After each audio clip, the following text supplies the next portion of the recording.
दोस्तों ये है संपत्ति अंतरण अधिनियम 1882। इसका सेक्शन फर्स्ट, सेकंड, थर्ड और फोर हमने पढ़ लिया था। आज हम इस वीडियो के अंदर सेक्शन 5 जो धारा 5 है वो पढ़ने वाले हैं। अध्याय 2 हम पढ़ने वाले हैं। ठीक है। पक्षकारों के द्वारा संपत्ति अंतरण के विषय में। ठीक है। जंगम या स्थावर संपत्ति का अंतरण और इसके साथ ही संपत्ति के अंतरण की परिभाषा धारा 5 के अंदर दी हुई है। जब भी हम संपत्ति अंतरण की परिभाषा पढ़ते हैं तो उसके अंदर 5 चीज़ें आती हैं। 5 आवश्यक तत्व है, एसेंशियल्स एलिमेंट्स हैं। वो कौन से हैं? जब हम इसको पढ़ेंगे तो इसके अंदर 5 चीज़ें कौन सी आएंगी? पहली, जीवित व्यक्ति लिविंग पर्सन क्या है, संपत्ति प्रॉपर्टी क्या है, ट्रांसफ़र यानी अंतरण क्या है, वर्तमान या भविष्य में, इन प्रेजेंट और इन फ्यूचर। ठीक है। स्वयं को अंतरित, ठीक है, ट्रांसफ़र टू हिमसेल्फ, मतलब प्रॉपर्टी को स्वयं को हम कैसे अंतरित कोई कर सकता है। तो वो ये 5 चीज़ें हमको जो है वो डेफिनेशन के अंदर जो है देखने को मिलेंगी। तो धारा 5 संपत्ति अंतरण अधिनियम की परिभाषा है वो क्या कहती है? धारा 5 सेक्शन 5, किसी जीवित व्यक्ति द्वारा एक या अधिक अन्य जीवित व्यक्तियों को या स्वयं को वर्तमान में या भविष्य में संपत्ति हस्तांतरित करना है। जीवित व्यक्ति के अंतर्गत कंपनी या संगम या व्यक्तियों का निकाय, चाहे वह निगमित हो या ना हो, आता है। ठीक है। कॉरपोरेशन वगैरह भी रहते हैं इसके अंदर। एक एक करके ये देखते हैं कि जीवित व्यक्ति क्या है, संपत्ति क्या है, अंतरण क्या है, वर्तमान में भविष्य में कैसे ट्रांसफ़र, ठीक है, स्वयं को अंतरित कैसे, ये सारी चीज़ें हम देखते हैं।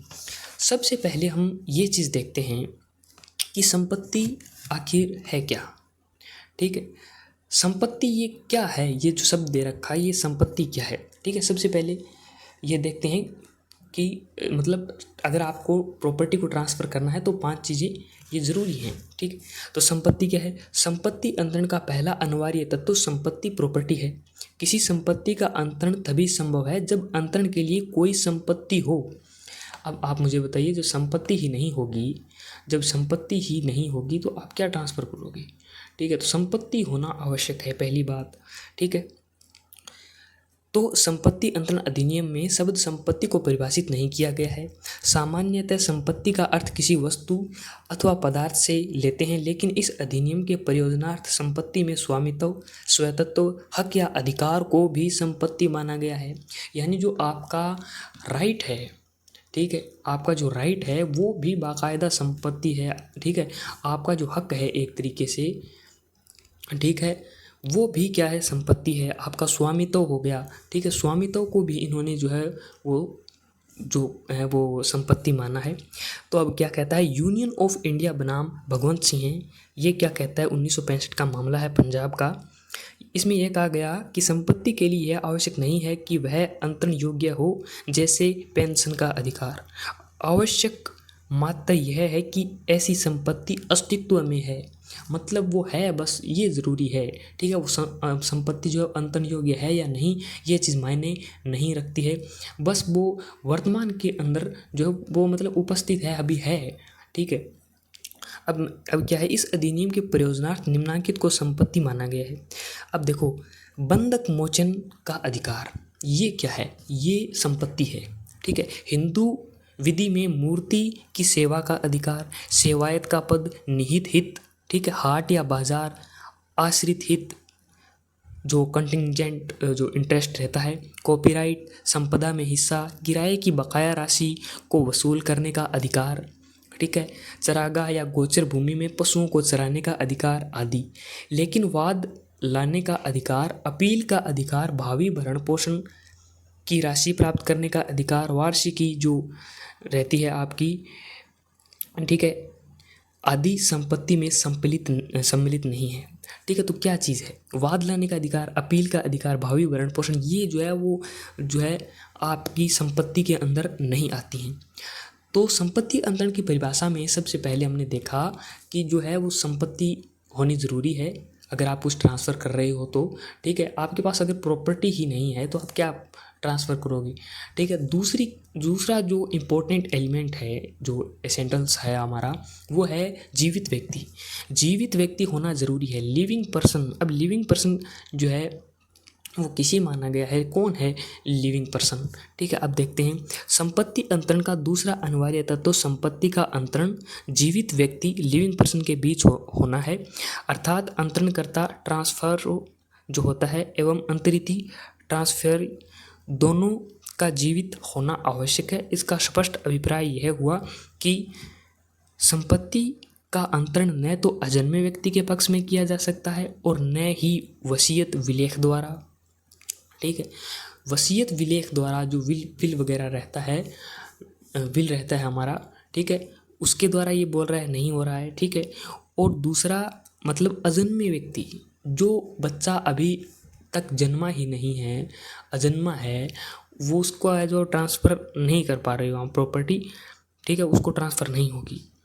यहाँ यह उल्लेखनीय है कि जीवित व्यक्ति से अभिप्राय केवल मनुष्य मात्र से ही नहीं है, अपितु इसमें विधिक व्यक्ति लीगल पर्सन भी सम्मिलित है, जैसे कंपनी हो गया। ठीक है, तो कंपनी जो है एक तरीके से हम कहें तो कंपनी हो गया, जो निगमित निकाय हो गया, निकाय है, अनिगमित निकाय आदि, ये जो है सारे क्या हैं, जो है विधिक जो लीगल पर्सन माने जाते हैं। तो एक बार इस चीज़ को आप दोबारा देख लीजिए कि इसका स्पष्ट अभिप्राय यह हुआ कि संपत्ति का अंतरण न तो अजन्मे व्यक्ति के पक्ष में किया जा सकता है, लिविंग पर्सन जीवित व्यक्ति हो, ठीक है, तब ये ट्रांसफ़र होता है। ट्रांसफ़र करना है अगर आपको प्रॉपर्टी का तो जीवित व्यक्ति जरूरी है। ठीक है, तीसरी जो क्या चीज़ इन्होंने बताई है, अगर आपको ट्रांसफ़र करना है प्रॉपर्टी का तो उसके अंदर जो है वो अंतरण, ठीक है, ये होना ज़रूरी है, यानी ट्रांसफ़र होना ज़रूरी है प्रॉपर्टी का। अगर प्रॉपर्टी का ट्रांसफ़र ही नहीं होगा तो कैसे, वो क्या मतलब रहा उस चीज़ का। तो अंतरण क्या है? संपत्ति अंतरण का तीसरा आवश्यक तत्व अंतरण ट्रांसफ़र है। शब्द अंतरण से अभिप्राय है एक व्यक्ति दूसरे व्यक्ति को हस्तांतरित। इस अधिनियम के प्रयोजनार्थ विक्रय, अब देख लो यहाँ पर ट्रांसफ़र कर रहा है तो कौन कौन से तरीके होंगे। ठीक है, इन्होंने बताया विक्रय, ठीक है, बेच रहे हो, सेल कर रहे हो, मॉर्गेज हो गया, लीज हो गया। ठीक है, ये बात बोल रहा है। विक्रय, बंधक, पट्टा, प्रभार आदि को अंतरण का माध्यम माना जाता है, लेकिन समझौता, समर्पण, विभाजन आदि अंतरण में सम्मिलित नहीं है। ठीक है, अब आप समझौता कर रहे हो यार, ठीक है, अब दोस्तों आप समझौता कर रहे हो तो समझौता करोगे तो वो ट्रांसफ़र नहीं है, वो ट्रांसफ़र नहीं है। ठीक है, समर्पण कर दिया आपने तो वो क्या है, वो ट्रांसफ़र नहीं है। आपने विभाजन हो रहा है, ठीक है, विभाजन हो रहा है तो ट्रांसफ़र नहीं है भाई। अगर हाँ, वो आप जो है अंतरण में वो चीज़ सम्मिलित नहीं है। ये बात कौन से केस में आई थी? ये अकुलाम्बा बनाम गजेला पी रेड्डी के केस में ये आई थी। आंध्र प्रदेश का ये केस है 1995 का। ठीक है, अब मैं आपको इसके अंदर एक दो चीज़ें और बताता हूँ। वर्तमान या भविष्य में, जैसा कि आपने देखा इसके अंदर एक चीज़ हमें देखने को मिली है, वर्तमान में या भविष्य में अगर आपको प्रॉपर्टी ट्रांसफ़र करनी है तो जीवित व्यक्ति हो, संपत्ति आपके पास हो, ट्रांसफ़र आप कर रहे हो, अंतरण होना ज़रूरी है।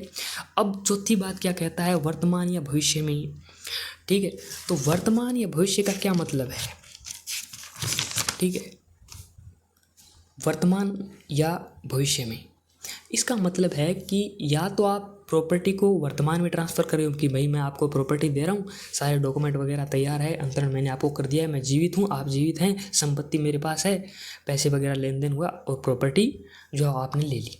ये तो हो गया वर्तमान में, वर्तमान में। और भविष्य में भी कर सकता हूँ मैं आपको प्रॉपर्टी ट्रांसफ़र कि भाई मैं आपको कह दूँ कि भाई ये मेरा काम है, तुम जो है वो 10 बजे तक इस काम को कंप्लीट कर दे। अभी सुबह के 6 बजे हैं, जो 10 बजे के अगर तुम काम कंप्लीट कर देगा तो वो प्रॉपर्टी जो है वो तेरी हो जाएगी। अगर मैं उसको ऐसा बोल दूँ ये बाइक तेरी हो जाएगी, ये गाड़ी तेरी हो जाएगी, तो वो क्या हो गया, वो भविष्य में हो गई प्रॉपर्टी ट्रांसफ़र। स्वयं को अंतरित, अब खुद व्यक्ति ट्रांसफ़र कैसे कर सकता है, खुद को अब ट्रांसफ़र करनी है कोई चीज़, ठीक है, और वो खुद कोई क्या कर रहा है, ट्रांसफ़र कर रहा है। लेकिन ऐसा कैसे हो सकता है? अब कोई भी व्यक्ति है, ठीक है, कोई भी पर्सन है तो वो खुद को ट्रांसफ़र कैसे करेगा? वो ट्रस्ट वगैरह क्रिएट कर सकता है, ठीक है, तो उसके अंदर वो अपना प्रॉपर्टी है वो ट्रांसफ़र कर सकता है। इसलिए ये कह रहा है कि स्वयं को अंतरित, ट्रांसफ़र टू हिमसेल्फ। तो प्रॉपर्टी ट्रांसफ़र करनी है तो उसके 5 चीज़ें हैं। प्रॉपर्टी जो ट्रांसफ़र होगी तो वर्तमान या भविष्य में होगी, इन प्रेजेंट इन फ्यूचर में होगी, स्वयं को अंतरित भी हो सकती है। ठीक है, मतलब आपकी प्रॉपर्टी और आप अपना ट्रस्ट क्रिएट करते हो और उसके अंदर ट्रांसफ़र कर देते हो। अंतरण होना, ट्रांसफ़र होना ज़रूरी है। ठीक है, और इसके अंदर संपत्ति है, जो प्रॉपर्टी आपके पास होनी चाहिए, जीवित व्यक्ति होना चाहिए, लिविंग पर्सन होना चाहिए। अब ये जो अंतरण है ना, यानी ट्रांसफ़र, इसके अंदर मैंने आपको अभी जो बताया समझौता, समर्पण और विभाजन, ये जो है वो अंतरण में सम्मिलित नहीं है। ये चीज़ आप समझ लो। ठीक है, और एक चीज़ मैं आपको और इसके अंदर बताता हूँ, जो पारिवारिक व्यवस्थापन होता है, फैमिली सेटलमेंट जिसको हम बोलते हैं। क्या चीज़? Family settlement. ठीक है, ये जो फैमिली सेटलमेंट है ना, विभाजन का पर्यायवाची नहीं है। फैमिली सेटलमेंट विभाजन का पर्यायवाची नहीं होता है। विभाजन में कुटुंब की स्थिति पृथक हो जाती है, कुटुंब की जो स्थिति है वो क्या हो जाती है, अलग हो जाती है, तथा संयुक्त कुटुंब की संपत्ति का भी विभाजन हो जाता है। संयुक्त कुटुंब है, उसकी संपत्ति का तो क्या हो रहा है, विभाजन हो रहा है, अलग हो रही है, प्रॉपर्टी अलग अलग हो रही। जबकि पारिवारिक व्यवस्थापन में संयुक्त कुटुंब की संपत्ति के बेहतर उपभोग का उपाय किया जाता है। पारिवारिक व्यवस्थापन में संयुक्त कुटुंब की परिस्थिति का पृथक्करण नहीं किया जाता, जबकि विभाजन में परिस्थिति का पृथक्करण हो जाता है। ठीक है, तो भाई ये यही कह रहा है कि भाई एक तो है कि प्रॉपर्टी अलग अलग हो रही है, ठीक है, और एक ये हो रही है कि प्रॉपर्टी जा रही है किसी दूसरे के, मतलब प्रॉपर्टी जा नहीं रही है एक तरीके से, वो उसको संभालने की बात कर रहा है। ठीक है, फैमिली सेटलमेंट जो है उसके अंदर पारिवारिक व्यवस्थापन। ठीक है, तो कुटुंब के अंदर क्या रहता है कि एक तो हो गया विभाजन, संपत्ति का भी विभाजन हो जाता है उसके अंदर। ठीक है, और दूसरी चीज़ होता है कि उस संपत्ति का उपयोग और उपभोग कैसे किया जाए, उसको व्यवस्थित कैसे रखा जाए, उसके बारे में। ठीक है, ये क्या है, जगराम साक्या बनाम गोकुल प्रसाद का ये केस है, बहुत ही अच्छा केस है दोस्तों। केस लॉज भी मैं आपको साथ में बता रहा हूँ। ठीक है, अब मैं आपको एक चीज़ इसके अंदर और बताता हूँ, किसके अंदर, ट्रांसफ़र के अंदर। ठीक है, ट्रांसफ़र के अंदर अब वो क्या है कि यहाँ ये उल्लेखनीय है कि जो अचल संपत्ति का विक्रय अथवा अंतरण केवल रजिस्ट्रीकृत विलेख द्वारा ही किया जा सकता है। अचल यानी जो इमूवेबल प्रॉपर्टी रहती है, हमारी स्थावर संपत्ति रहती है, ठीक है, उसका जो है वो ट्रांसफ़र अगर आपको करना है, संपत्ति का विक्रय अथवा अंतरण केवल रजिस्ट्रीकृत विलेख द्वारा ही किया जा सकता है, विक्रय के करार अथवा साधारण पावर ऑफ अटर्नी द्वारा नहीं। ठीक है, ये क्यों ऐसा, ये मामला क्या है, सूरज लैम्प एंड इंडस्ट्रीज प्रो लिमिटेड बनाम स्टेट ऑफ हरियाणा, ये 2012 का मामला है। ठीक है, ये चीज़ मैंने आपको बताई, तो मैंने आपको धारा 5 जो है आपको समझाया, संपत्ति अंतरण की परिभाषा, 5 चीज़ें मैंने आपको बताई पक्षकारों के द्वारा संपत्ति अंतरण के विषय में। ठीक है, और 5 चीज़ें उम्मीद करता हूँ आपको याद हो गई होंगी। आपने जो है वो मुझे सुना, उसके लिए बहुत बहुत धन्यवाद। अध्याय 2 हमने कंप्लीट किया। Thank you.